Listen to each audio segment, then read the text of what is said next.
everyone. Welcome to Chem Optimize. I hope all of you are doing well.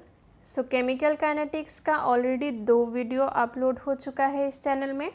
सो आज हम लोग start करेंगे chemical kinetics part 3. So last video में हम लोगों ने इंटीग्रेटेड लो एक्सप्रेशन जो है वो निकाला था फॉर ज़ीरो ऑर्डर रिएक्शन. हम लोगों ने कुछ प्लॉट्स देखा था. जो प्लॉट्स है फॉर ज़ीरो ऑर्डर रिएक्शन या फिर फर्स्ट ऑर्डर सेकेंड ऑर्डर जो भी रिएक्शंस हैं वो प्लॉट्स इन केमिकल काइनेटिक्स मैंने ऑलरेडी बोला है प्रीवियस वीडियोस में.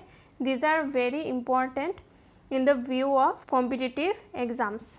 सो ज़ीरो ऑर्डर रिएक्शन का ऑलरेडी हम लोगों ने कुछ प्लॉट्स देखा है लास्ट वीडियो में. अभी कुछ प्लॉट्स डिस्कस करते हैं. सो ज़ीरो ऑर्डर रिएक्शन के लिए हम लोग को मिला था KT equals to A0 minus A. तो ज़ीरो ऑर्डर रिएक्शन के लिए हम लोग यहाँ पे जो रेट कांस्टेंट है इसको K0 से डिनोट कर लेते हैं ताकि हम लोग को समझने में आसानी हो. अगर इसको हम लोग A0 माइनस A को डिनोट करें x से, so we can write K0 T will be equal to x. तो अगर हम लोग यहाँ पे A0 माइनस A को प्लॉट करें अलोंग y एक्सिस और टाइम t को प्लॉट करें अलोंग x एक्सिस, तो यहाँ पे हम लोग को एक स्ट्रेट लाइन मिलेगा.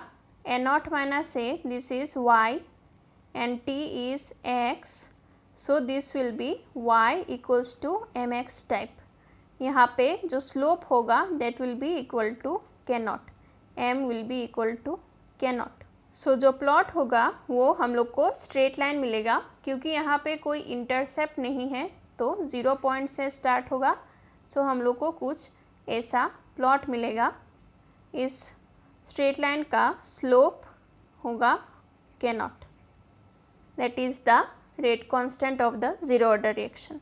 सिमिलरली अगर हम लोग इसको ऐसे लिखें K0 T equals to A0 minus A और इसको अगर हम लोग डिनोट करें x से, सो हम लोग ऐसे लिख सकते हैं T equal to 1 by K0 into x. तो यहाँ पे अगर हम लोग y एक्सिस के अलोंग टाइम को प्लॉट करें और x एक्सिस के अलोंग अगर हम लोग x को प्लॉट करें that is A0 minus A, तो हम लोग को एक स्ट्रेट लाइन मिलेगा जिसका स्लोप होगा 1 by K0.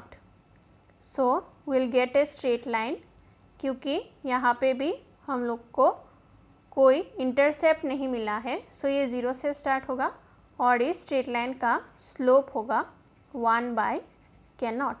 So for zero order reaction अगर हम लोग रिएक्टेंट के लिए कंसिडर करें, for reactant we can write the expression integrated rate law expression as A equal to A0 minus KT. So अगर हम लोग को एक प्लॉट ड्रॉ करना हो between A which is plotted along y axis and time t which is plotted along x axis, तो यहाँ पे क्या मिलेगा, this y, this a will be equal to y और t will be equal to x. So it will be like c minus mx type. तो यहाँ पे जो स्लोप होगा that will be equal to the k rate constant और जो intercept होगा that will be equal to A0. So अगर हम लोग इसका प्लॉट ड्रॉ करें तो यहाँ पे हम लोग को एक डिक्रीजिंग स्ट्रेट लाइन मिलेगा लाइक दिस. यहाँ पे इसका इंटरसेप्ट जो होगा that will be equal to A0.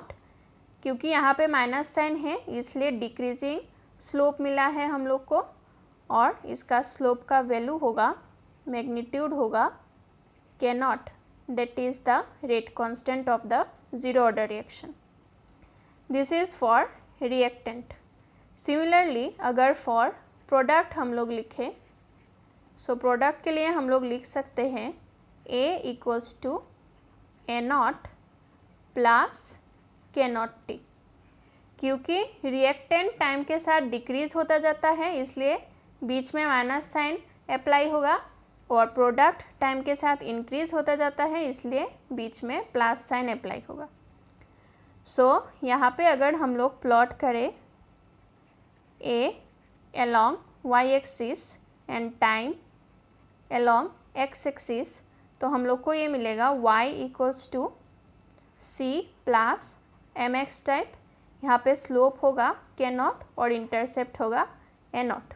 So अगर हम लोग इसका प्लॉट ड्रॉ करें, so plot will be an increasing straight line like this, क्योंकि स्लोप पॉजिटिव है।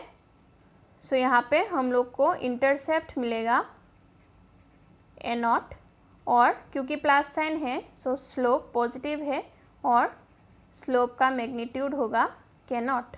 सो ऐसे हम लोग को ग्राफ मिलेगा।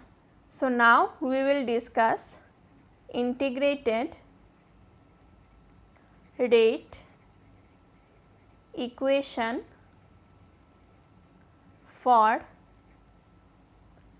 First order reaction.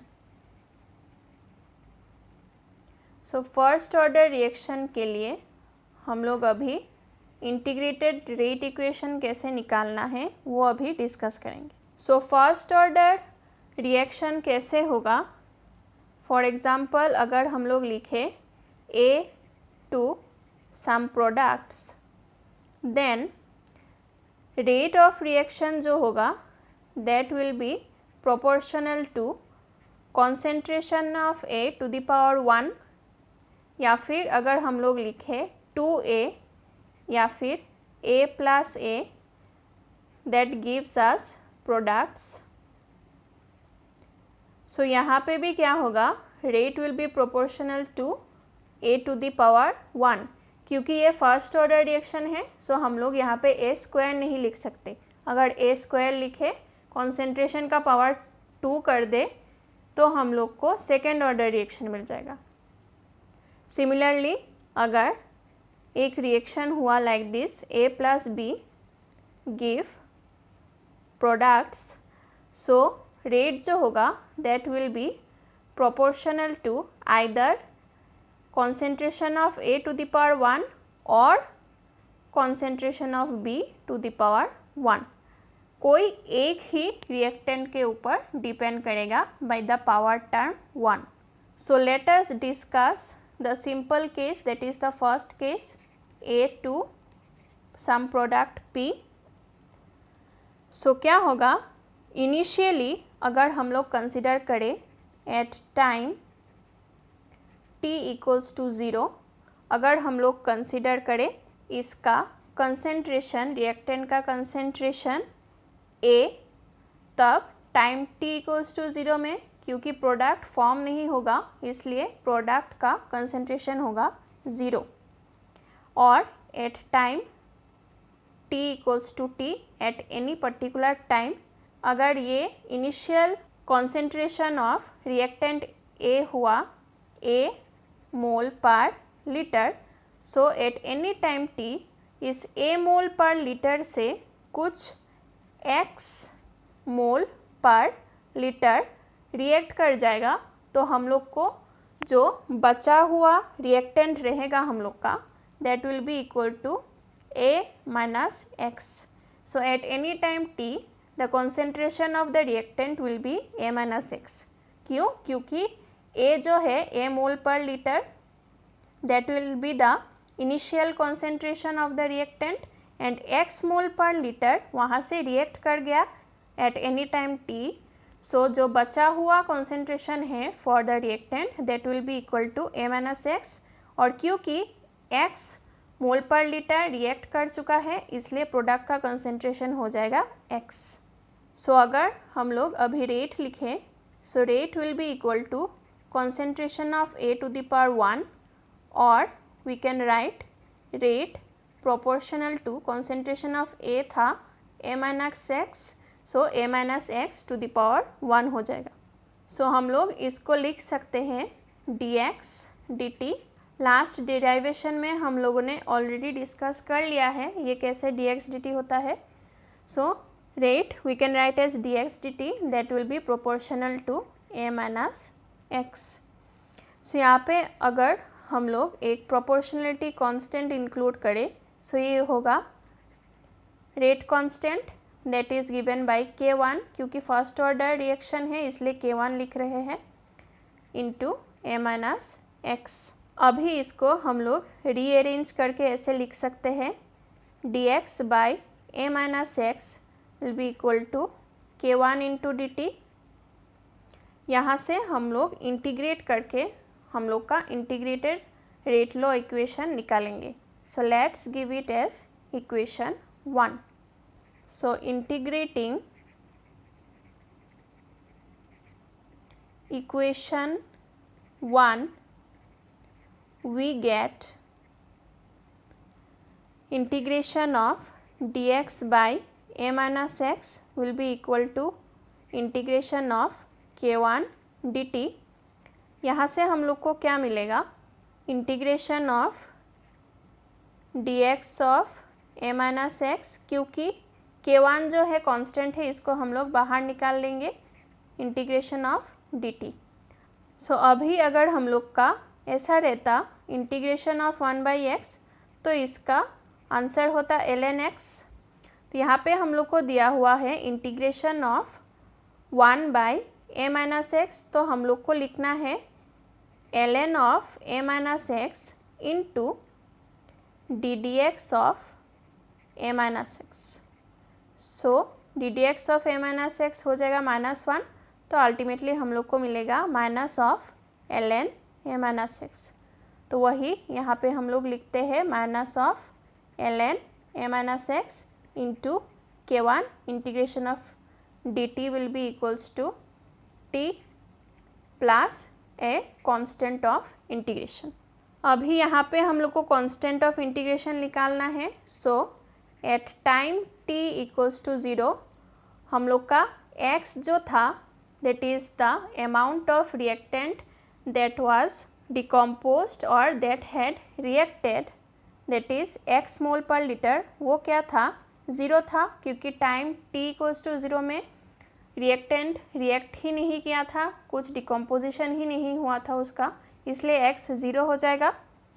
सो अगर हम लोग इस इक्वेशन 2 में इसको बिठाए तो हम लोग को क्या मिलेगा माइनस ऑफ ln a माइनस 0 will be equal to k1 into 0 plus c. So यहाँ से हम लोग को मिलेगा minus of ln a equals to c. So constant of integration हम लोग को मिल गया माइनस ऑफ ln a. तो अभी हम लोग इक्वेशन 2 में इसको बिठाएंगे तो हम लोग को मिलेगा minus of ln a minus X will be equal to k1 t plus constant of integration था माइनस ln a. सो इसको अगर रीअरेंज करके लिखे तो हम लोग लिख सकते हैं k1 t will be equal to ln a minus of ln a minus X. इसको हम लोग लिख सकते हैं k1 t equal to ln of a by a minus X by the properties of logarithm. So इसको हम लोग ऐसे भी लिख सकते हैं k1 equal to 1 by T into अगर इस नेचुरल लॉगरिथम को हम लोग को लॉग में कंसीडर करना है सो ln को अगर जब भी लॉग में ln को कन्वर्ट करना है तब हम लोग 2.303 लॉग ऐसे लिखते हैं. सो ln टू लॉग में जब कन्वर्ट करना है तब हम लोग 2.303 से मल्टीप्लाई कर देंगे. तो यहाँ पे हम लोग लिखेंगे 2.303 log of a by a minus x. तो इसको ऐसे भी लिख सकते हैं 2.303 divided by t. So this is the expression of integrated law equation of first order reaction जो कि बहुत इम्पॉर्टेंट है. फर्स्ट ऑर्डर रिएक्शन ही कॉमनली यूज़ होता है इन न्यूमेरिकल्स तो इसको ध्यान रखना है हम लोग को. इसको ऐसे भी लिख सकते हैं क्योंकि A है इनिशियल कॉन्सेंट्रेशन और a माइनस एक्स है concentration at time t, so इसको हम लोग लिख सकते हैं a naught and a minus X will be equal to a as defined in our previous derivation. So K1 will be equal to 2.303 by T log of A naught by A. So for gaseous phase reactions, gaseous phase reactions के लिए क्या होगा, integrated rate law for first order reaction ये हो जाएगा K1 equal to 2.303 by T log of P naught by 2 P naught minus Pt. यहाँ पे P naught is the initial pressure of reactant, that is at time t equals to 0 में जो pressure था reactant का वो है P naught, then Pt is pressure of reactant at any time t. So this will be the first order integrated rate law for gaseous phase reactions. So अगर हम लोग अभी एक प्लॉट डिस्कस करें, सो यहाँ पे अगर हम लोग को जो एक्सप्रेशन मिला है that is K1 T is equal to ln of A naught by A. So यहाँ से हम लोग लिख सकते हैं ln of A naught minus ln of A equal to K1 T. So यहाँ से हम लोग को मिला है ln A is equal to ln A naught minus K1 T. So अगर हम लोग को एक प्लॉट ड्रॉ करना हो बिटवीन ln A जो y एक्सिस में हम लोग प्लॉट कर रहे हैं और टाइम t, तो यहाँ पे क्या होगा, this will be equal to y and t will be equals to x. So हम लोग को मिलेगा y equals to c minus M X type का एक स्ट्रेट लाइन. सो इंटरसेप्ट हो जाएगा ln A नॉट और स्लोप हो जाएगा K1. सो क्योंकि यहाँ पे निगेटिव साइन है तो हम लोग को एक डिक्रीजिंग स्ट्रेट लाइन मिलेगा ऐसे. सो यहाँ पे जो इंटरसेप्ट होगा that will be equal to ln A naught और इस स्ट्रेट लाइन का जो स्लोप होगा उसका मैग्नीट्यूड होगा rate constant of first order reaction that is K1. Similarly अगर और एक प्लॉट ड्रॉ करना हो, हम लोग को मिला है ln of A naught by A equal to K1 into T. So यहाँ से हम लोग लिख सकते हैं ln of A by A naught will be equal to minus of K1 into T, क्योंकि रेसिप्रोकल लिया है इसलिए माइनस साइन आ जाएगा सामने. सो यहाँ से हम लोग इसको ऐसे भी लिख सकते हैं A by A naught will be equal to e to the power minus K1 T, क्योंकि ln का बेस होता है e. सो यहाँ से हम लोग को मिलेगा A will be equal to A not into e to the power minus K1 T. So अगर हम लोग एक प्लॉट ड्रॉ करें between A along y axis and time t along x axis, तो हम लोग को एक एक्सपोनेंशियल ग्राफ मिलेगा और ये डिक्रीजिंग एक्सपोनेंशियल ग्राफ होगा क्योंकि यहाँ पे माइनस K1 T है, इसलिए ये कुछ ऐसे होगा. और यहाँ पे मैंने कुछ एक पॉइंट से स्टार्ट किया है ऑन y एक्सिस. ऐसा क्यों, क्योंकि जब टाइम t इक्वल्स टू 0 होगा that is at 0 time at this time. So यहाँ से हमको क्या मिल जाएगा, A will be equal to A not into E to the power 0 और ई टू द पावर 0 हो जाएगा 1, so A will be equal to A not. तो यहाँ पे जो पॉइंट होगा जहाँ से स्टार्ट होगा that is time t equals to 0 में जो y एक्सिस का पॉइंट होगा that will be equal to A not. So यहाँ से टच होके ये डिक्रीजिंग एक्सपोनेंशियल ग्राफ होगा लाइक दिस। सो लास्टली हम लोग को एक टॉपिक डिस्कस करना है that is the pseudo first order reaction. So what is pseudo first order reaction? Pseudo का मतलब ये है कि कोई एक रिएक्शन जो फर्स्ट ऑर्डर नहीं रहता है, जनरली फर्स्ट ऑर्डर नहीं होता है, but under some certain conditions, कुछ कंडीशंस के अंडर क्या हो जाता है, वो फर्स्ट ऑर्डर रिएक्शन हो जाता है। So such reactions are known as pseudo first order reaction. So reactions, such reactions which are not truly first order reaction but under certain conditions behaves as